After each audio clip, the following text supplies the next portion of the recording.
ಆರ್ಯರಿಂದೊಡಗೂಡಿ ಕಾರಣ ಕಾರ್ಯವಸ್ತುಗಳಲ್ಲಿ ಪ್ರೇರಕ ಪ್ರೇರ್ಯ ರೂಪಗಳಿಂದ ಪಠತಂತುಗಳ ಓಲಿದ್ದು ಸೂರ್ಯಕಿರಣಗಳಂತೆ ತನ್ನಯ ವೀರ್ಯದಿಂದಲೇ ಕೊಳುತಿಹ ಅನಾರ್ಯರಿಗೆ ಈತನ ವಿಹಾರವು ಗೋಚರಿಪುದೇನೋ.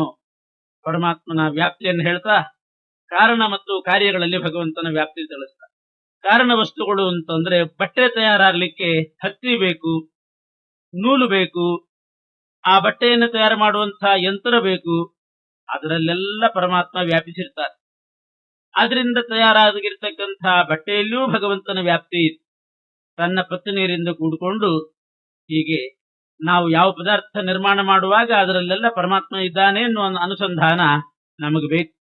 ಈ ರೀತಿ ಮತ್ತು ಪ್ರೇರಕರು ಪ್ರೇರ್ಯರು, ರಾಜ ಭೃತ್ಯರು, ಅವರಲ್ಲಿ ಪ್ರೇರಕ ರೂಪದಿಂದ ಅಲ್ಲಿರ್ತಾನೆ, ಭೃತ್ಯರಲ್ಲಿ ಪ್ರೇರ್ಯ ರೂಪದಿಂದ ಕೆಲಸ ಹೇಳಿಸಿಕೊಳ್ಳುವವರು, ಕೆಲಸ ಹೇಳುವವರು, ಇಬ್ಬರಲ್ಲಿಯೂ ಕೂಡ ಪರಮಾತ್ಮ ವ್ಯಾಪ್ತನಾಗಿದ್ದಾನೆ. ಸೂರ್ಯನ ಕಿರಣ ಎಲ್ಲಾ ಕಡೆ ಹೇಗೆ ವ್ಯಾಪ್ತ ಆಗಿದೆಯೋ ಹಾಗೆ ಪರಮಾತ್ಮ ತನ್ನ ಅಂಶದಿಂದ ಸರ್ವತ್ರ ವ್ಯಾಪ್ತನಾಗಿ ತನ್ನ ಕಾರ್ಯ ಮಾಡ್ತಾನೆ. ಜ್ಞಾನಿಗಳಲ್ಲದೆ ಇದ್ದಂಥವರಿಗೆ ಈತನ ವಿಹಾರವು ಗೋಚರಿಪುದೇನೋ ಅಂತ.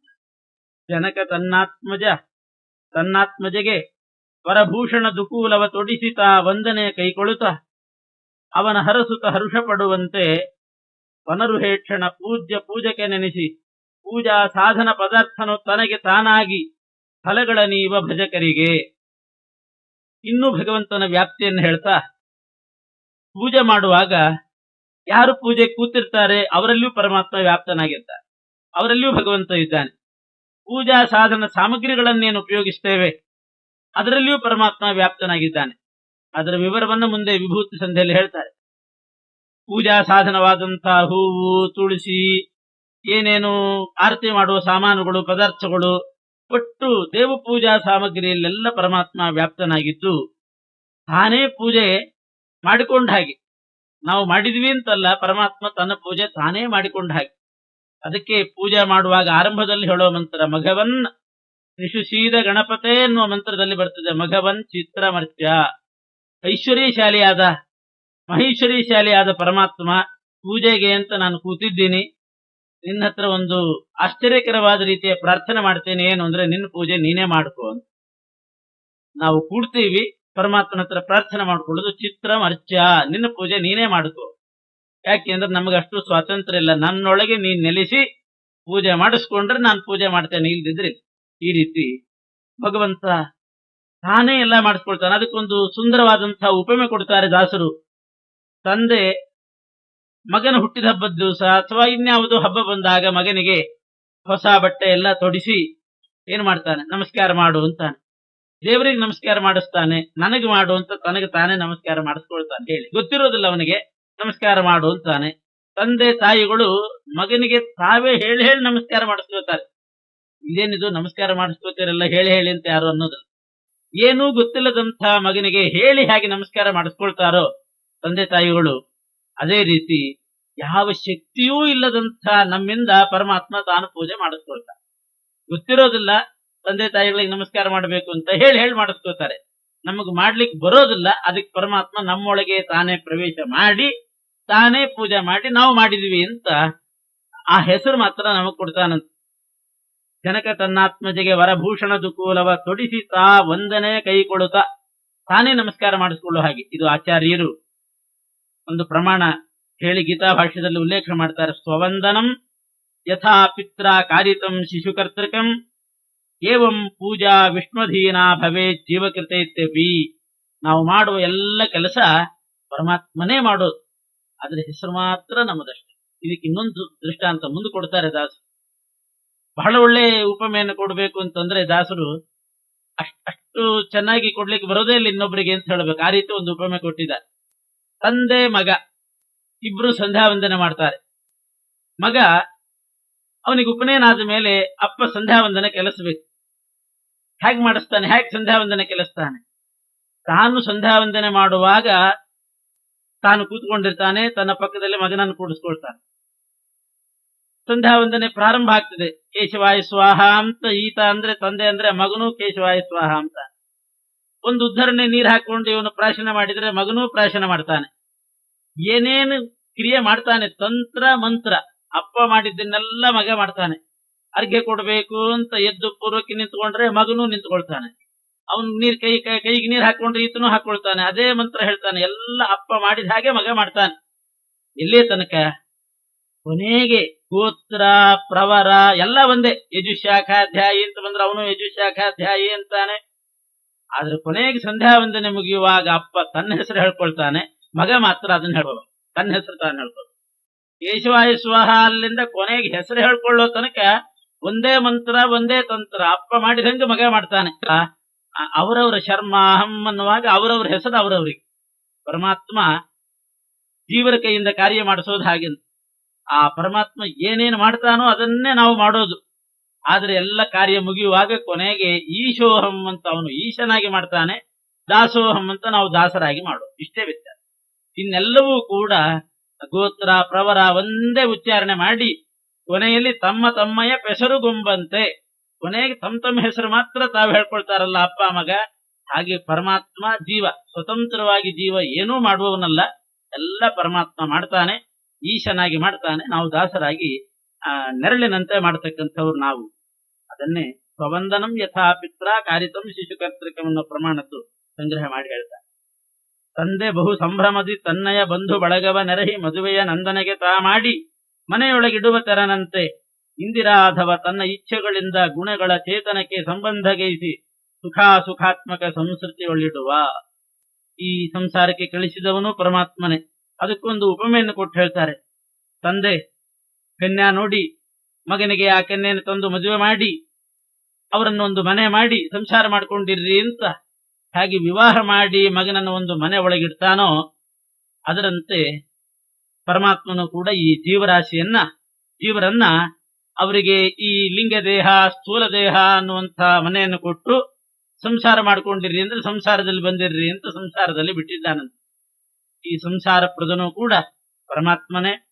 ಹಾಗೆ ತಂದೆ ಮಗನಿಗೆ ವಿವಾಹ ಮಾಡಿ ಒಂದು ಮನೆಯಲ್ಲಿಟ್ಟು ನೀನು ಪಂಚಯಜ್ಞ ಪರಾಯಣನಾಗಿ ಧರ್ಮಾನುಷ್ಠಾನ ಮಾಡು ಅಂತ ಬಿಡ್ತಾನೆ. ಅದೇ ರೀತಿ ಪರಮಾತ್ಮ ಅನಾದಿ ಕಾಲದಿಂದ ಲಿಂಗದೇಹ ಬದ್ಧರಾಗಿರ್ತಕ್ಕಂಥ ಜೀವರಿಗೆ ಸ್ಥೂಲ ದೇಹ ಕೊಟ್ಟು ಈ ಸಂಸಾರದಲ್ಲಿ ಇಡ್ತಾನೆ ಅಂತಂದ್ರೆ ಸಾಧನೆ ಮಾಡ್ಕೊಂಡಿರ್ರಿ ಅಂತ ಸಂಸಾರದಲ್ಲಿ ಇಡ್ತಾನೆ. ತಂದೆ ಮಗನಿಗೆ ಕರ್ಮಾನುಷ್ಠಾನ ಮಾಡ್ಕೊಂಡಿರ್ಲಿಕ್ಕೆ ಬಿಡೋ ಹಾಗೆ ನಮ್ಮ ಸಾಧನೆ ಮಾಡಿಕೊಂಡು ಸ್ವರೂಪ ಅಭಿವ್ಯಕ್ತಿ ಆಗ್ಲಿಕ್ಕೆ ಪರಮಾತ್ಮ ಈ ಲೋಕಕ್ಕೆ ಕಳಿಸಿದ್ದಾನೆ. ಹಾಗೆ ತಿಳ್ಕೊಳ್ಬೇಕು. ಸರ್ವತ್ರ ವ್ಯಾಪ್ತಿಯನ್ನ ಪರಮಾತ್ಮ ಹೇಳಿ ಆ ಭಗವಂತ ಮಾಡುವ ವ್ಯಾಪಾರವನ್ನು ಒಂದೆರಡು ಪದ್ಯದಲ್ಲಿ ಹೇಳಿದ್ರು. ಯಾವ ರೀತಿ ಪರಮಾತ್ಮ ನಿರಂಶ ಜೀವರನ್ನ ಅಂಶಗೊಳಿಸೋದು, ಲಿಂಗದೇಹ ಬದ್ಧರಾದ ಜೀವರಿಗೆ ಸ್ಥೂಲ ದೇಹ ಕೊಟ್ಟು ಸಂಸಾರಕ್ಕೆ ಕಳಿಸೋದು, ಇದನ್ನೆಲ್ಲ ಹೇಳಿದ ಮೇಲೆ ಒಂದು ಪ್ರಶ್ನೆ ಬರ್ತದೆ. ಸರ್ವತ್ರ ವ್ಯಾಪ್ತನಾಗಿದ್ದಾನೆ ಪರಮಾತ್ಮ. ಪೂಜಕರಲ್ಲಿದ್ದಾನೆ, ಪೂಜ್ಯವಾದ ಪ್ರತಿಮೆಯಲ್ಲಿದ್ದಾನೆ, ಪೂಜಾ ಸಾಮಗ್ರಿಗಳಲ್ಲಿದ್ದಾನೆ, ಕಾರಣಗಳಲ್ಲಿದ್ದಾನೆ, ಕಾರ್ಯದಲ್ಲಿದ್ದಾನೆ, ಪಂಚಮಹಾಭೂತಗಳಲ್ಲಿದ್ದಾನೆ, ಅನುಭೋಗಿಸ್ತಕ್ಕಂಥ ಶಬ್ದ ಸ್ಪರ್ಶ ರೂಪ ರಸಗಂಧ ಆ ವಿಷಯ ಪದಾರ್ಥಗಳಲ್ಲಿದ್ದಾನೆ. ವಿಷಯ ಪದಾರ್ಥವನ್ನ ಅನುಭವಕ್ಕೆ ತಂದು ಕೊಡ್ಲಿಕ್ಕೆ ಕಾರಣವಾದಂತಹ ಸಾಧನವಾದ ಪಂಚ ಜ್ಞಾನೇಂದ್ರಿಯಗಳಲ್ಲಿ ಪಂಚ ಕರ್ಮೇಂದ್ರಿಯಗಳಲ್ಲಿ ಪರಮಾತ್ಮ ವ್ಯಾಪ್ತನಾಗಿದ್ದಾನೆ. ಸರ್ವತ್ರ ಪರಮಾತ್ಮ ವ್ಯಾಪ್ತ ಅಂತಂದ ಮೇಲೆ ಅವನು ಯಾಕೆ ಕಾಣೋದಿಲ್ಲ ನಮಗೆ?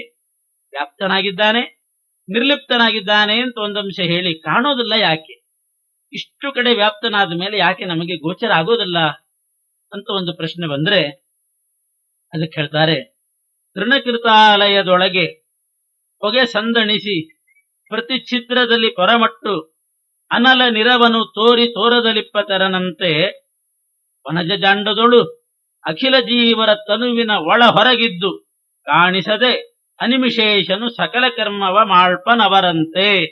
ಅದಕ್ಕೊಂದು ದೃಷ್ಟಾಂತ. ಒಂದು ಗುಡಿಸಲಿನಲ್ಲಿ ಒಳಗಡೆ ಅಡಿಗೆ ಮಾಡ್ತಾ ಇದ್ರೆ ಒಲೆ ಉರಿ ಹಚ್ಚಿರ್ತಾರೆ. ಹೊರಗಡೆ ಆ ಗುಡಿಸಲಿನ ಪ್ರತಿ ಚಿತ್ರದಲ್ಲಿ ಹೊರಗಡೆ ಹೊಗೆ ಬರ್ತಾ ಇರ್ತದೆ. ತೃಣಕೃತ ಆಲಯದೊಳಗೆ ಹುಲ್ಲಿನ ಗುಡಿಸಲಿನಲ್ಲಿ ಹೊಗೆ ಸಂದಣಿಸಿ ಒಳಗೂ ಹೊಗೆ ಇರ್ತದೆ. ಪ್ರತಿ ಚಿತ್ರದಲ್ಲಿ ಹೊಗೆ ಮೇಲೆ ಬರ್ತದೆ. ಮೇಲೆ ಬಂದಂತ ಹೊಗೆ ನೋಡಿ ದೂರದಲ್ಲಿದ್ದವರು ಒಳಗಡೆ ಬೆಂಕಿ ಇದೆ ಅಂತ ಊಹೆ ಮಾಡ್ತಾರೆ. ಅದರಂತೆ ಪರಮಾತ್ಮ ತನ್ನ ಇರವನು ತೋರದಲಿಪ್ಪ ತರನಂತೆ ಬೆಂಕಿ ಒಳಗಡೆ ಇದೆ ಅಂತನ್ನೋದು ನಮಗೆ ಗ್ಯಾರಂಟಿ ಗೊತ್ತು, ಇದೆ ಅಂತ ಅನ್ನೋದು ನಮಗೆ ಅನುಭವಕ್ಕೆ ಬರ್ತಾ ಇದೆ, ಅನ್ನಿಸ್ತಾ ಇದೆ. ಆದ್ರೆ ಕಣ್ಣಿಗೆ ಕಾಣಿಸೋದು ಬೆಂಕಿ ಇದೆ ಹೌದು, ಕಣ್ಣಿಗೆ ಮಾತ್ರ ಕಾಣಿಸುವುದಿಲ್ಲ. ಇದೆ ಅಂತ ಹೇಗೆ ತಿಳ್ಕೊಂಡ್ವಿ? ಹೊರಗಡೆ ಹೊಗೆ ಬಂದದ್ರಿಂದ ಒಳಗಡೆ ಬೆಂಕಿ ಇದೆ ನಿಜ, ಆದ್ರೆ ಕಣ್ಣಿಗೆ ಕಾಣುದು. ತೋರದಲೆ ಇದೆ ಅಂತ ಅನ್ನೋದು ಅನುಭವಕ್ಕೆ ಬರ್ತಾ ಇದೆ, ಆದ್ರೆ ಕಣ್ಣಿಗೆ ಕಾಣಿಸೋದಿಲ್ಲ. ಅದರಂತೆ ಪರಮಾತ್ಮ ಎಲ್ಲ ಜೀವರ ದೇಹದ ಒಳಗಿದ್ದಾನೆ, ಹೊರಗಿದ್ದಾನೆ. ಇದ್ದಾನೆ ಅಂತ ಅನ್ನೋದು ನಮಗೆ ಅನಿಸ್ತದೆ, ಕಣ್ಣಿಗೆ ಮಾತ್ರ ಕಾಣಿಸೋದು. ಆ ರೀತಿ ಪರಮಾತ್ಮ ಇದ್ದಾನೆ. ಯಾರಿಗೆ ಅನಿಸೋದಿಲ್ಲ ಹೇಳಿ? ಪರಮಾತ್ಮ ಇದ್ದಾನೆ ಅಂತ ಯಾರಿಗೆ ಅನಿಸೋದಿಲ್ಲ? ಪ್ರತಿಯೊಬ್ಬರಿಗೂ ಕೂಡ ಭಗವಂತ ಇದ್ದೇ ಇದ್ದಾನೆ ಅಂತ ಎಷ್ಟೋ ಸಲ ಅನುಭವಕ್ಕೆ ಬರ್ತದೆ, ಅನಿಸ್ತದೆ, ಆದ್ರೆ ಕಣ್ಣಿಗೆ ಮಾತ್ರ ಕಾಣಿಸೋದು. ಉಪನಿಷತ್ನಲ್ಲಿ ಉಪ್ಪಿನ ದೃಷ್ಟಾಂತ ಕೊಡ್ತಾರೆ. ಶ್ವೇತಕೇತು ಉದ್ದಾಲಕರ ಸಂಭಾಷಣೆಯಲ್ಲಿ ಬರ್ತದೆ, ಪರಮಾತ್ಮ ಸರ್ವತ್ರ ಇದ್ದಾನೆ ಅಂತಂದ್ರೆ ನಾವು ಹೇಗೆ ತಿಳ್ಕೊಳ್ಬೇಕು? ಇದ್ದಾನೆ ಅಂತ ಅನ್ನೋದು ಯಾವ ರೀತಿ ಅರ್ಥ ಮಾಡ್ಕೊಳ್ಬೇಕು ಅಂದ್ರೆ, ಒಂದು ಲೋಟ ನೀರು ತಗೊಂಡು ಬನ್ನಿ, ಆ ನೀರಿನಲ್ಲಿ ಉಪ್ಪು ಹಾಕಿ ಅಂತಾರೆ ಗುರುಗಳು. ಆ ನೀರಿನಲ್ಲಿ ಉಪ್ಪು ಹಾಕಿದರೆ ಸ್ವಲ್ಪ ಹೊತ್ತಿಗೆ ಆ ಉಪ್ಪು ಎಲ್ಲ ಕಡೆ ಬೆರೆತು ಬಿಡ್ತದೆ. ಆದೌ ಆಚಾಮೇತಿ, ಮಧ್ಯಾದಾಚಾಮೇತಿ, ಅಂತಾದಾಚಾಮೇತಿ. ಮೇಲಿನಿಂದ ತೆಗೆದು ಕುಡಿದ್ರೂ ನೀರುಪ್ಪು, ಮಧ್ಯದಲ್ಲಿ ತೆಗೆದು ಕುಡಿದ್ರೂ ನೀರುಪ್ಪು, ತಳದಿಂದ ತೆಗೆದು ಕುಡಿದ್ರೂ ನೀರುಪ್ಪೆ. ಆ ನೀರಿನ ಒಂದೊಂದು ಕಣವೂ ಕೂಡ ಬಾಯಲ್ಲಿ ಹಾಕಿದಾಗ ಉಪ್ಪುಪ್ಪೇ ಅನಿಸ್ತದೆ. ಆ ಉಪ್ಪು ನೀರಿನಲ್ಲಿ ಇದೆ ಅಂತನ್ನೋದು ನಿಶ್ಚಿತ, ಆದ್ರೆ ಕಣ್ಣಿಗೆ ಕಾಣಿಸೋದಿಲ್ಲ. ತೆಗೆದು ತೋರಿಸ್ರಿ ಅಂದ್ರೆ ತೋರಿಸಲಿಕ್ಕಾಗೋದು. ಪ್ರಪಂಚದಲ್ಲಿ ಪರಮಾತ್ಮ ಹೇಗಿದ್ದಾನೆ ಅಂತಂದ್ರೆ, ಭಗವಂತ ಇದ್ದೇ ಇದ್ದಾನೆ, ಸರ್ವನಿಯಾಮಕ ಅವನೇ, ಎಲ್ಲ ಮಾಡೋನು ಅವನೇ ಅಂತ ಅನ್ನೋದು ನಿಶ್ಚಿತ, ಕಣ್ಣಿಗೆ ಮಾತ್ರ ಕಾಣುದು. ಆ ರೀತಿ ಪ್ರಪಂಚದಲ್ಲಿ ಪ್ರತಿಯೊಬ್ಬರಿಗೂ ಕೂಡ ಅನುಭವಕ್ಕೆ ಬರ್ತದೆ. ನಮ್ಮ ದೇಹದ ಒಳಗೆ ಪರಮಾತ್ಮ ಇದ್ದಾನೆ, ಹೊರಗಿದ್ದಾನೆ. ನೀರಿನಲ್ಲಿ ಉಪ್ಪು ಬೆರೆತಂತೆ ಪ್ರತಿಯೊಬ್ಬರ ಒಳಗೆ ಹೊರಗೆ ಭಗವಂತ ಬೆರೆತಿದ್ದಾನೆ. ನೀರಿನಲ್ಲಿ ಸಕ್ಕರೆ ಬೆರೆತಂತೆ ಪರಮಾತ್ಮ ಬೆರೆತಿದ್ದಾನೆ. ತನ್ನ ಪ್ರಭಾವ ತೋರಿಸ್ತಾನೆ, ತನ್ನ ಸ್ವರೂಪ ಮಾತ್ರ ತೋರಿಸೋದಲ್ಲ. ಪರಮಾತ್ಮ ಬೆಂಕಿ ಒಳಗಡೆ ಇರ್ತದೆ, ತಾನಿದೆ ಅಂತ ಅನ್ನೋದು ಹೊಗೆಯ ಮೂಲಕ ತೋರಿಸ್ತದೆ, ತಾನು ಗೋಚರ ಆಗುವುದಿಲ್ಲ ದೂರ ಇದ್ದವರಿಗೆ. ಅದರಂತೆ ಪರಮಾತ್ಮನಿಂದ ಬಹುದೂರ ಇದ್ದವರಿಗೆ ಪರಮಾತ್ಮ ಇದ್ದಾನೆ ಅಂತ ಅನ್ನೋದು ಅವನ ಕ್ರಿಯೆಯಿಂದ, ಪ್ರಭಾವದಿಂದ ತೋರಿಸ್ತಾ ಇದ್ದಾನೆ, ಆದ್ರೆ ಅವನು ಮಾತ್ರ ಕಾಣಿಸ್ಕೊಳ್ಳೋದಿಲ್ಲ. ಹೀಗೆ ಭಗವಂತ ವ್ಯಾಪಿಸಿದ್ದಾನೆ ಅನ್ನೋ ತತ್ವವನ್ನ ಈ ಸುಂದರವಾದ ಅಗ್ನಿ ದೃಷ್ಟಾಂತ ಕೊಟ್ಟು ಹೇಳ್ತಾ ಇದ್ದಾರೆ. ಪಾದಪಗಳ ಅಡಿಗೆರೆಯ ಸಲಿಲವು ತೋದು ಕೊಂಬೆಗಳುಬ್ಬಿ ಪುಷ್ಪ ಸ್ವಾದು ಫಲವೀವಂದದಲ್ಲಿ ಸರ್ವೇಶ್ವರನು ಜನರ ಆರಾಧನೆಯ ಕೈಕೊಂಡು ಬ್ರಹ್ಮ ಭವಾದಿಗಳ ನಾಮದಲ್ಲಿ ಫಲವಿತ್ತಾದರಿಸುವನು ತನ್ನ ಮಹಿಮೆಯ ತೋರಗೊಡ ಜಗಕ್ಕೆ. ಪರಮಾತ್ಮ ಸರ್ವತ್ರ ವ್ಯಾಪ್ತ, ಅವಂದೇ ಪ್ರಭಾವ. ಆ ತತ್ವ ಹೇಳಿದ್ರು. ಇನ್ನೊಂದು ತತ್ವ ಹೇಳ್ತಾರೆ, ಎಲ್ಲ ಕಡೆ ಭಗವಂತನೇ ವ್ಯಾಪಿಸಿರೋದ್ರಿಂದ ಅವನು ಇದ್ದಾನೆ ಅಂತನ್ನೋದು ಯಾವುದೋ ಒಂದು ರೀತಿಯಿಂದ ನಮಗೆ ಮನವರಿಕೆ ಆಗೋದ್ರಿಂದ ಎಲ್ಲಿ ಯಾರನ್ನ ಆರಾಧನೆ ಮಾಡುವಾಗಲೂ ಕೂಡ ಆ ಪರಮಾತ್ಮನನ್ನೇ ಆರಾಧನೆ ಮಾಡಿ, ಭಗವಂತನೇ ನಮಗೆ ಫಲಪ್ರದ ಅಂತನ್ನೋದನ್ನ ತಿಳ್ಕೊಂಡು ನಾವು ಆರಾಧನೆ ಮಾಡಬೇಕು. ಅದಕ್ಕೊಂದು ಉಪಮೆ ದೃಷ್ಟಾಂತ ಕೊಡ್ತಾರೆ.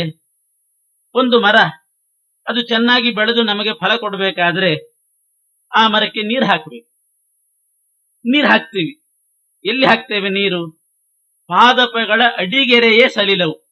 ಪಾದಪ ಅಂದ್ರೆ ಮರ, ಪಾದಪ ಅಂದ್ರೆ ಮರ. ಪಾದದಿಂದ ನೀರು ಕುಡಿತಾ ಇರ್ತದಂತ. ಮನುಷ್ಯನಿಗೂ ಇದಕ್ಕೂ ಅಷ್ಟೇ. ಮನುಷ್ಯ ಮೇಲ್ಗಡೆಯಿಂದ ನೀರು ಕುಡಿತಾನೆ, ಅದು ಕೆಳಗಡೆಯಿಂದ ನೀರು ಕುಡಿತಾನೆ.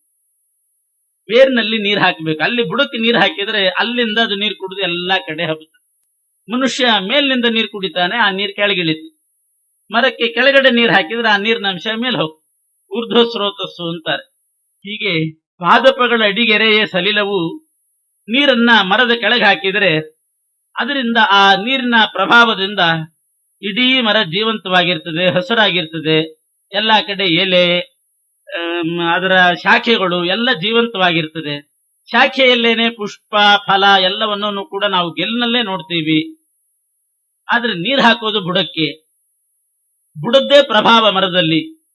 ಹಾಗೆ ಪ್ರಪಂಚದಲ್ಲಿ ಪರಮಾತ್ಮ ಬುಡದ ಸ್ಥಾನದಲ್ಲಿದ್ದಾನೆ. ಒಂದು ಮರದಲ್ಲಿ ಬುಡಕ್ಕೆ ಯಾವ ಸ್ಥಾನ, ಪ್ರಪಂಚದಲ್ಲಿ ಪರಮಾತ್ಮನಿಗೆ ಆ ಸ್ಥಾನ ಕೊಡಬೇಕು. ಭಗವದ್ಗೀತೆ ತತ್ವ ಇದು. ಊರ್ಧ್ವ ಮೂಲಂ ಅಧಶಾಖಂ ಅಶ್ವತ್ಥಂ ಪ್ರಾಹುರವ್ಯಯಂ ಛಂದಾಂಸಿ ಯಸ್ಯ ಪರ್ಣಾನಿ ಯಸ್ತಂ ವೇದ ಸ ವೇದವಿತ್.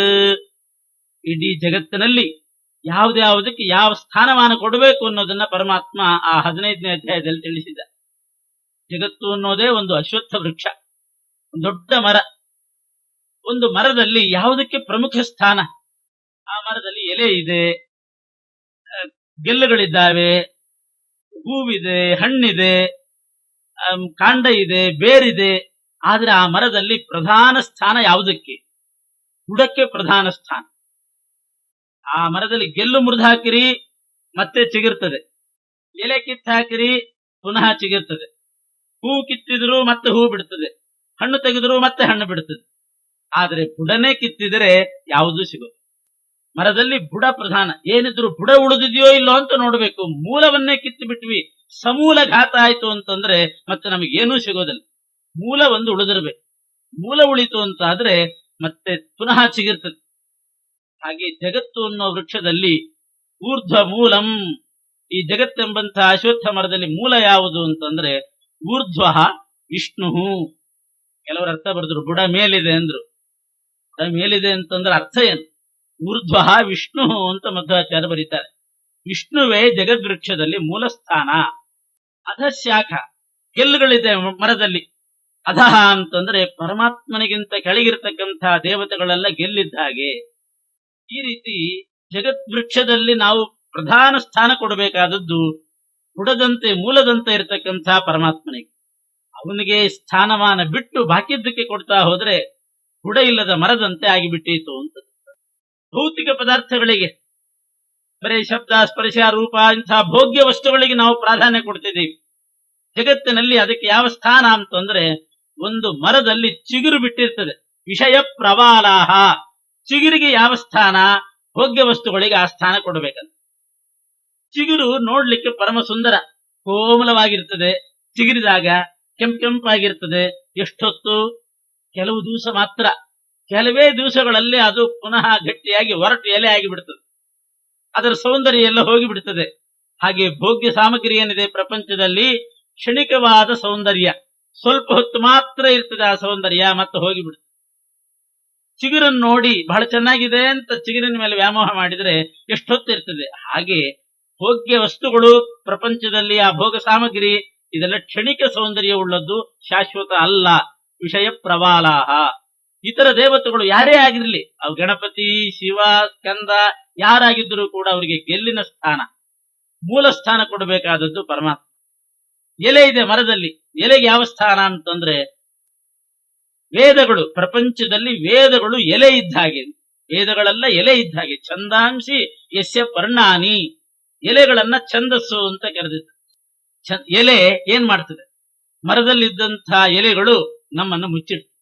ಅದ್ರ ಕೆಳಗಡೆ ಇದ್ರೆ ಸ್ವಲ್ಪ ಹೊತ್ತು ಮಳೆ ಬೀಳೋದಿಲ್ಲ, ಬಿಸಿಲು ಬೀಳೋದಿಲ್ಲ, ಆ ರೀತಿ ರಕ್ಷಣೆಗೆ ಆಗ್ತದೆ. ಎಲೆಗಳಿಂದ ಮನೆಯನ್ನು ಕಟ್ಟುವವರಿದ್ದಾರೆ. ಅದರಂತೆ ಈ ಮರದ ಎಲೆಗೆ ಯಾವ ಸ್ಥಾನ ಇದೆಯೋ ಜಗತ್ತಿನಲ್ಲಿ ವೇದಕ್ಕೆ ಆ ಸ್ಥಾನಮಾನ ಕೊಡ್ರಿ ಅಂತ. ವೇದಗಳಿಗೆ ಛಂದಸ್ಸು ಅಂತ ಹೆಸರು. ಯಾಕೆ ಹೆಸರು ಬಂತು ಛಂದಸ್ಸು ಅಂತ? ಛಂದಸ್ಸು ಅನ್ನೋ ಶಬ್ದಕ್ಕೆ ಅರ್ಥ ಏನು? ಛಂದಸ್ಸು ಅಂತ ವೇದ, ಛಂದೋಮಯ ಅಂತ ಗರುಡನನ್ನು ಕರೀತಾರೆ ವೇದಾಭಿಮಾನಿ. ಛಂದಸ್ಸು ಅಂತ ಯಾಕಂತಾರೆ ವೇದಕ್ಕೆ? ಛಾದಯಂತೀತಿ ಛಂದಾಂಸಿ. ಛಂದಸ್ಸು ಅಂತ ಶಬ್ದ ಬಂದಿರೋದು ಛಾದಯತಿ ಇತಿ ಛಂದ. ಛಾದಯತಿ ಅಂತಂದ್ರೆ ನಮ್ಮನ್ನ ಆಚ್ಛಾದನೆ ಮಾಡ್ತಕ್ಕಂಥ. ಆಚ್ಛಾದನೆ ಮಾಡೋದು ಅಂದ್ರೆ ನಮ್ಮನ್ನ ಮುಚ್ಚಿಡ್ತದೆ. ಯಾವ ದುಷ್ಟಶಕ್ತಿಗಳು ನಮ್ಮ ಮೇಲೆ ಆಕ್ರಮಣ ಮಾಡದಂತೆ, ಭೂತ ಪ್ರೇತಾದಿಗಳು, ಗ್ರಹಗಳು ನಮ್ಮನ್ನ ಪೀಡಿಸದಂತೆ ನಮ್ಮನ್ನ ಆಚ್ಛಾದನೆ ಮಾಡಿಡೋದು ವೇದ. ಆದ್ರಿಂದ ವೇದಕ್ಕೆ ಛಂದಸ್ಸು ಅಂತ ಕರೀತಾರೆ. ಛಂದಾಂಸಿ ಯಸ್ಯ ಪರ್ಣಾನಿ. ಪರ್ಣ ಅಂತಂದ್ರೆ ಎಲೆ, ಅದಕ್ಕೂ ಒಂದು ಅರ್ಥ ಇದೆ. ಪರ್ಣ ಅಂತ ಯಾಕೆ ಹೆಸರು ಬಂತು? ವೇದವನ್ನ ಪರ್ಣ ಅಂತ ಕರೆದಿದ್ದಾರಲ್ಲ, ಪರ್ಣ ಅಂತನ್ನೋ ಶಬ್ದ ಬಿಡಿಸಿದರೆ ಪರ ನ. ಪರ ಅಂತಂದ್ರೆ ಉತ್ತಮವಾದ, ನ ಅಂದ್ರೆ ಸುಖ. ಉತ್ತಮವಾದ ಸುಖವನ್ನ ನಮಗ್ ಕೊಡ್ತಕ್ಕಂಥದ್ದು ವೇದ. ಆದ್ರಿಂದ ಛಂದಾಂಸಿ ಯಸ್ಯ ಪರ್ಣಾನಿ. ಉತ್ತಮವಾದ ಸುಖವನ್ನು ಕೊಡೋದ್ರಿಂದ ಛಂದಸ್ಸು ಪರ್ಣ ಆಗಿದೆ. ಎಲೆಯಂತೆ ವೇದವು ನಮ್ಮನ್ನು ಆಚ್ಛಾದನೆ ಮಾಡೋದ್ರಿಂದ ಅದಕ್ಕೆ ಛಂದಸ್ಸು ಅಂತ ಹೆಸರು ಬಂದಿದೆ. ಛಂದಸ್ಸು ನೋಡಿ, ಕನ್ನಡದಲ್ಲೂ ಹೇಳ್ತಾರೆ, ಬೇರೆ ಬೇರೆ ಭಾಷೆಯಲ್ಲೂ ಇದೆ. ಚಾದರ ಅಂತಾರೆ, ಛದ್ದರ್ ಅಂತಾರೆ. ಛದ್ದರ್ ಅಂದ್ರೆ ಹೊತ್ಕೊಳ್ಳೋದು, ಛದ್ದರ್ ಅಂದ್ರೆ ಹೊತ್ಕೊಳ್ಳೋದು. ಛದ್ದರೇ ಹೋಗಿ ಛಂದಸ್ಸಾಗಿದೆ ಅಷ್ಟೇ. ಅದು ಕೂಡ ಜೀವನಿಗೆ ಅದು ಛದ್ದರ್, ಜೀವನಿಗೆ ಆಚ್ಛಾದಕ. ಯಾವ ದುಷ್ಟಶಕ್ತಿಯು ಆಕ್ರಮಣ ಮಾಡದಂತೆ ಆಚ್ಛಾದನೆ ಮಾಡುತ್ತದೆ. ಆದ್ರಿಂದಲೇ ಸಂಹಿತ, ಹೋಮ ಅದನ್ನೆಲ್ಲ ಚಾತುರ್ಮಾಸ್ಯದಲ್ಲಿ ಹಮ್ಮಿಕೊಂಡಿದ್ದಾರೆ. ಯಾಕದು ಅಂತಂದ್ರೆ ನಮ್ಮನ್ನ ಆಚ್ಛಾದನೆ ಮಾಡತಕ್ಕಂಥ. ಅಂಥದ್ದು ಸಮಗ್ರ ವೇದ. ಅದನ್ನ ಪಾರಾಯಣ ಮಾಡೋದು, ಅಷ್ಟು ಒಂದೊಂದು ವೇದ ಮಂತ್ರದಿಂದ ಒಂದೊಂದು ಆಹುತಿ ಕೊಟ್ರೆ ಆ ವೇದದ ಪ್ರತಿಪಾದ್ಯ ದೇವತೆಗಳಿಗೆಲ್ಲ ತೃಪ್ತಿಯಾಗಿ ನಮ್ಮನ್ನ ಆಚ್ಛಾದನೆ ಮಾಡಿಡ್ತಾರೆ, ಮುಚ್ಚಿಡ್ತಾರೆ. ಯಾವ ದುಷ್ಟ ಶಕ್ತಿಯು ನಮ್ಮನ್ನು ಆಕ್ರಮಣ ಮಾಡದೇ ಇದ್ದ ಹಾಗೆ ಕಾಪಾಡ್ತಕ್ಕಂತಹದ್ದು ಆ ಛಂದಸ್ಸು ವೇದ. ಈ ಪ್ರಕಾರ ಛಂದಾಂಶ ಯಶಪ್ರಣಾನಿ ಅಂತ ಜಗತ್ತನ್ನ ವೃಕ್ಷಕ್ಕೆ ಹೋಲಿಸಿ ಯಾವುದಕ್ಕೆ ಯಾವ ಸ್ಥಾನಮಾನ ಕೊಡಬೇಕು ಅಂತ ಶ್ರೀಕೃಷ್ಣ ಗೀತೆಯಲ್ಲಿ ಹೇಳಿದ್ದಾರೆ. ಅಲ್ಲಿ ಊರ್ಧ್ವ ಮೂಲಂ, ಮೂಲ ಸ್ಥಾನ ಪರಮಾತ್ಮನಿಗೆ. ಇದನ್ನೇ ದಾಸರು ಪಾದಪಗಳ ಅಡಿಗೆರೆಯ ಸಲಿಲವು ತೋದಿ ಕೊಂಬೆಗಳುಬ್ಬಿ ಪುಷ್ಪ ಸ್ವಾದು ಫಲವೀವಂದದಲ್ಲಿ. ನಮಗೆ ಹೂ ಬಿಡೋದು ಹಣ್ಣು ಬರೋದು ಗೆಲ್ಲಿನಲ್ಲಿ. ಗೆಲ್ಲು ಹೂ ಕೊಟ್ಟಿತು ಹಣ್ಣು ಕೊಟ್ಟಿತು ಅಂತ ಯಾರಾದ್ರೂ ಗೆಲ್ಲಿಗೆ ನೀರು ಹಾಕಿದರೆ, ಗೆಲ್ಲಿಗೆ ನೀರು ಹಾಕಿದ್ರೆ ಅದು ಗೆಲ್ಲಿನಲ್ಲೇ ನಿಲ್ಲೋದಿಲ್ಲ, ಅದು ಹೋಗೋದು ಬುಡಕ್ಕೆ. ಗೆಲ್ಲಿಗೆ ನೀರು ಹಾಕಿರಿ ಪಾಪ ಇದೇ ಹೂ ಕೊಟ್ಟಿದೆ ಅಂತಂದು ಗೆಲ್ಲಿಗೆ ನೀರು ಹಾಕ್ತಾರೆ, ಕೆಲವ್ರು ಮೇಲೆ ಹಾಕ್ತಾರೆ, ಅದು ಹಸರಸರಾಗಿರ್ಲಿ ಅಂತ. ಹುಚ್ಚುತನ. ಎಲ್ಲಿ ಹಾಕಿದ್ರು ಅದು ಬರೋದು ಬುಡಕ್ಕೆ, ಎಲ್ಲಿ ಹಾಕಿದ್ರು ಬುಡಕ್ಕೆ ನೀರು ಬರೋದು. ಆದ್ರೆ ಫಲ ಕೊಡೋದು ಮಾತ್ರ ಗೆಲ್ಲು. ಅದರಂತೆ ನೀವು ಶಿವನಿಗೆ ಪೂಜೆ ಮಾಡ್ರಿ, ಸ್ಕಂದನಿಗೆ ಪೂಜೆ ಮಾಡ್ರಿ, ಗಣಪತಿಗೆ ಪೂಜೆ ಮಾಡ್ರಿ, ಗೊತ್ತಿದ್ದು ಮಾಡ್ರಿ ಗೊತ್ತಿಲ್ದೇನೂ ಮಾಡ್ರಿ, ಅದು ಹೋಗಿ ಸೇರೋದು ವಿಷ್ಣುವಿಗೆ. ಎಲ್ಲ ಹೋಗಿ ಸೇರೋದು ವಿಷ್ಣುವಿಗೆ. ನಾವೇನ್ ಅನ್ಕೋತೀವಿ, ನಾವು ಗಣಪತಿ ಪೂಜೆ ಮಾಡಿದ್ವಿ, ಗಣಪತಿ ನಮಗೆ ಫಲ ಕೊಟ್ಟ ಅಂತ. ಕೊಡೋದು ಗಣಪತಿ ಹೌದು, ಆದ್ರೆ ಎಲ್ಲಿಂದ ಬಂತು ಗಣಪತಿಗೆ ಆ ಫಲ ಕೊಡೋ ಶಕ್ತಿ? ಎಲ್ಲಿಂದ ಬಂತು?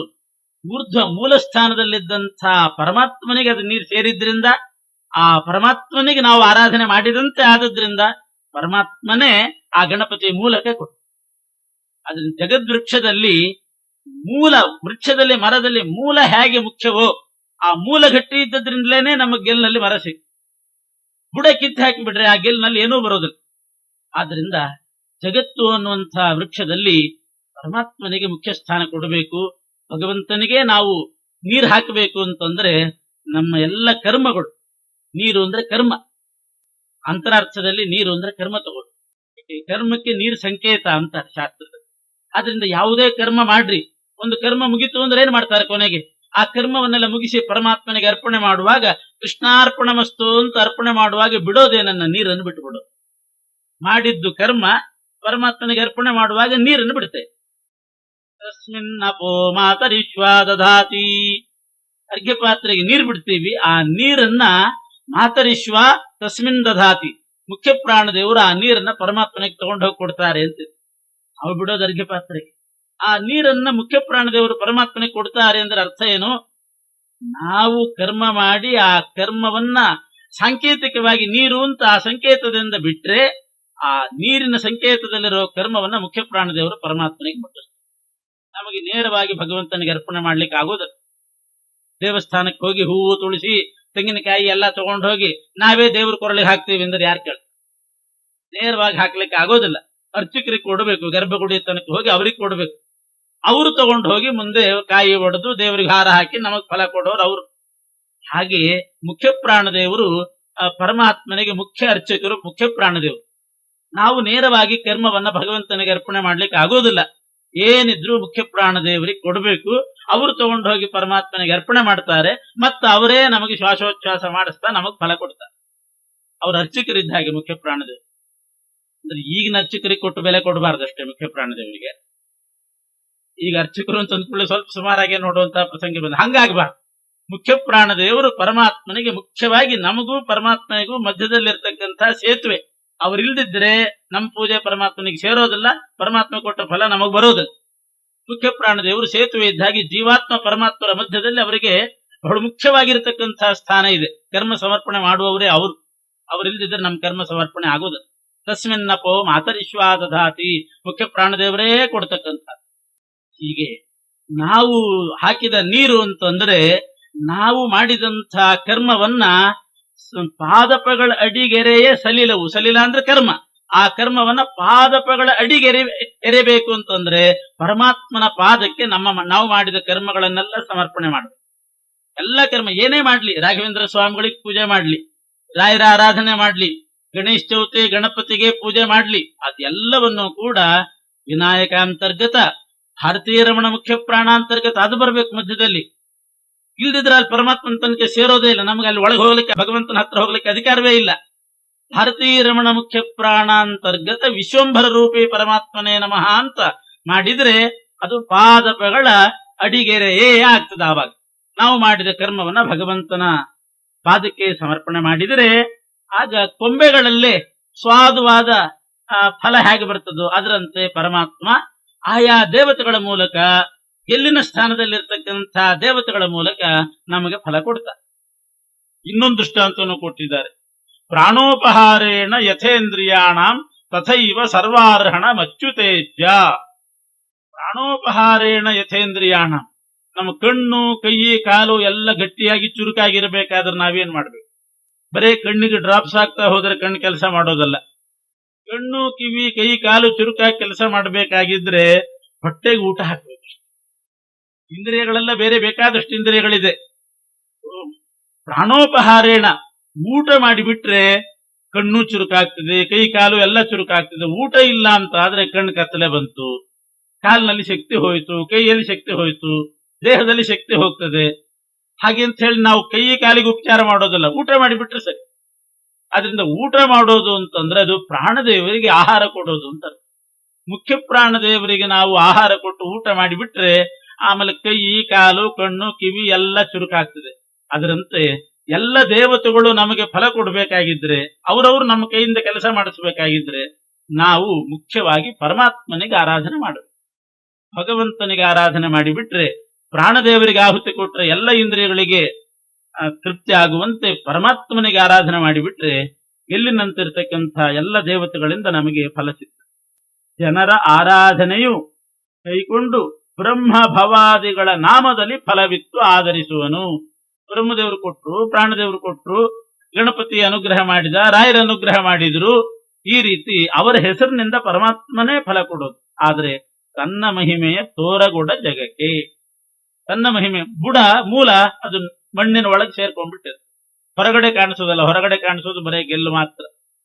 ಆದ್ರೆ ಪರಮಾತ್ಮ ಹಾಗೆ ಹೊರಗಡೆ ತಾನು ಕಾಣಿಸ್ಕೊಳ್ಳದೇನೆ ಪರೋಕ್ಷನಾಗಿ ಪರೋಕ್ಷ ಪ್ರಿಯನಾಗಿ ಭೂಮಿಯ ಒಳಗೆ ಸೇರ್ಕೊಂಡು ಗೆಲ್ಲು ಮೂಲ ಇದ್ದ ಹಾಗೆ ಎಲ್ಲರ ಒಳಗೆ ಸೇರ್ಕೊಂಡು ಅವರ ಹೆಸರಿನಿಂದ ತಾನೇ ಫಲ ಕೊಡ್ತಾನೆ ಪರಮಾತ್ಮ. ಶ್ರುತಿ ತತಿಗಳಿಗೆ ಗೋಚರಿಸದ ಅಪ್ರತಿಮ ಅಜಾನಂದಾತ್ಮನು ಅಚ್ಯುತ ವಿತತ ವಿಶ್ವಾಧಾರ ವಿದ್ಯಾಧೀಶ ವಿಧಿಜನಕ ಪ್ರತಿ ದಿವಸ ಚೇತನರೊಳಗೆ ಪ್ರಾಕೃತ ಪುರುಷನಂದದಲ್ಲಿ ಸಂಚರಿಸುತ್ತ ನಿಯಮ್ಯ ನಿಯಾಮಕನು ತಾನಾಗಿ ಸಂತೈಪ. ಮಹಾಮಹಿಮ ವೇದಗಳ ಸಮೂಹಕ್ಕೆ ಗೋಚರಿಸೋದಲ್ಲ. ಎಷ್ಟು ಅನಂತಾವೈ ವೇದ ಶ್ರುತಿ ತತಿಗಳಿಗೆ ಅಂದ್ರೆ ಸಮೂಹ, ವೇದ ಸಮೂಹ ಬೇಕಾದಷ್ಟಿದೆ. ನಿರಂತರ ಹಯಗ್ರೀವ ದೇವರ ಬಾಯಿಯಿಂದ ಮೂಗಿನಿಂದ ವೇದಗಳು ಬರ್ತಾನೇ ಇದೆಯಂತೆ. ಇವತ್ತಿಗೂ ಉಚ್ಚಾರಣೆ ಮಾಡ್ತಾನೇ ಇದ್ದಾರಂತೆ ಹಯಗ್ರೀವ ದೇವರು. ಒಂದೇ ತುರಂಗವದನಂ ಶಿಶಿಬಿಂಬ ಸಂಸ್ಥಂ ಚಂದ್ರಾವದಾತ ಅಮೃತಾತ್ಮಕರೈ ಸಮಂತಾತ್ ಅಂಡಾಂತರಂ ಬಹಿರಪಿ ಪ್ರತಿಭಾಸಯಂತಂ ಶಂಖಾಕ್ಷ ಪುಸ್ತಕ ಸುಬೋಧಯುತಾಬ್ಜ ಬಾಹುಂ ನಸ್ತೋ ಮುಖಾದಪಿ ನಿರಂತರ ಮುಗ್ಗಿರಂತಂ. ನಸ್ತಃ ಮೂಗಿನಿಂದ, ಮುಖಾದಪಿ ಬಾಯಿಯಿಂದ, ನಿರಂತರ ಮುದ್ಗಿರಂತಂ ವಿದ್ಯಾ ಅಶೇಷತಃ. ಸಕಲ ವೇದಗಳನ್ನ ಬರೇ ಒಂದರಿಂದ ಹೇಳಿದ್ರೆ ಕಡಿಮೆ ಆಗ್ತದೆ ಅಂತ ಹೇಳಿ ಬಾಯಿಯಿಂದ ಮೂಗಿನಿಂದ ಪ್ರತ್ಯೇಕವಾಗಿ ವೇದಗಳನ್ನ ನಿರಂತರ ಹೇಳ್ತಾ ಇದ್ರು ಕೂಡ ವೇದ ಮುಗಿತಾ ಇಲ್ಲ. ಹೊಸ ಹೊಸ ವೇದಗಳೇ ಇರೋದು 51 ಅಕ್ಷರ, ಅನಂತ ವೇದಗಳು. 51 ಅಕ್ಷರ ಅನಂತ ವೇದಗಳಿದೆ ಅಂತಂದ್ರೆ ಲೆಕ್ಕ ಹಾಕಿ. ಈ ಪರ್ಮಿಟೇಷನ್ ಕಾಂಬಿನೇಷನ್ ಅಂತಾರಲ್ಲ, ಏನ್ ಪರ್ಮಿಟೇಷನ್ ಕಾಂಬಿನೇಷನ್ ಮಾಡಿದ್ರು ಕೂಡ ಅದಕ್ಕೊಂದು ಮಿತಿ ಇರಬಹುದು. ಎ ಬಿ ಸಿ ಅನ್ನೋದನ್ನ permutation A B C, B A C, C A B ಏನ್ ಮಾಡಿದ್ರು ಒಂದು ಮಿತಿ ಬರ್ತದೆ.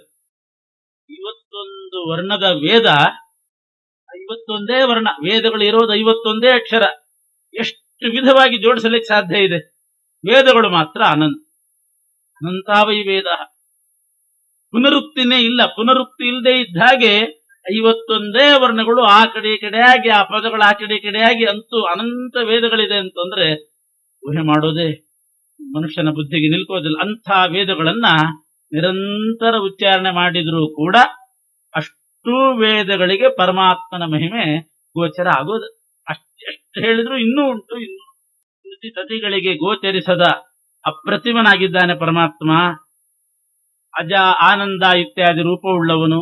ಅಜ ಆನಂದ ಅಂದ್ರೆ ಅದೇ ಈ ಇತ್ಯಾದಿ ನಾಮಗಳಿಂದ ಒಂದೊಂದು ರೂಪ. ಅಜಾನಂದಾತ್ಮನು, ಅಚ್ಯುತ ಚ್ಯುತಿ ಇಲ್ಲ, ಸರ್ವತ್ರ ವ್ಯಾಪ್ತನಾಗಿದ್ದಾನೆ, ವಿಶ್ವಕ್ಕೆ ಆಧಾರನಾಗಿದ್ದಾನೆ. ವಿದ್ಯಾಧೀಶ, ಸಕಲ ವಿದ್ಯೆಗಳನ್ನು ಉಪದೇಶ ಮಾಡಿದ ವಿದ್ಯಾಧೀಶ, ವಿಧಿ ಜನಕ, ಚತುರ್ಮುಖ ಬ್ರಹ್ಮದೇವರಿಗೆ ಜನಕ. ಇಂಥ ಪರಮಾತ್ಮ ಸಾಧಾರಣ ಪುರುಷರೇನಿದ್ದಾರೆ ಅವರ ಒಳಗಡೆ ವ್ಯಾಪ್ತನಾಗಿ ಪ್ರಾಕೃತ ರಂಧದಲ್ಲಿ ಪ್ರಾಕೃತರ ಹಾಗೆ ಎಲ್ಲರ ಒಳಗಿದ್ದುಕೊಂಡು ಎಲ್ಲರ ಮಧ್ಯೆ ಸಂಚಾರ ಮಾಡ್ತಾ ಇರ್ತಾನಂತೆ. ಇಂಥ ಪರಮಾತ್ಮ ಎಲ್ಲರ ಒಳಗೇ ಇದ್ದಾನೆ.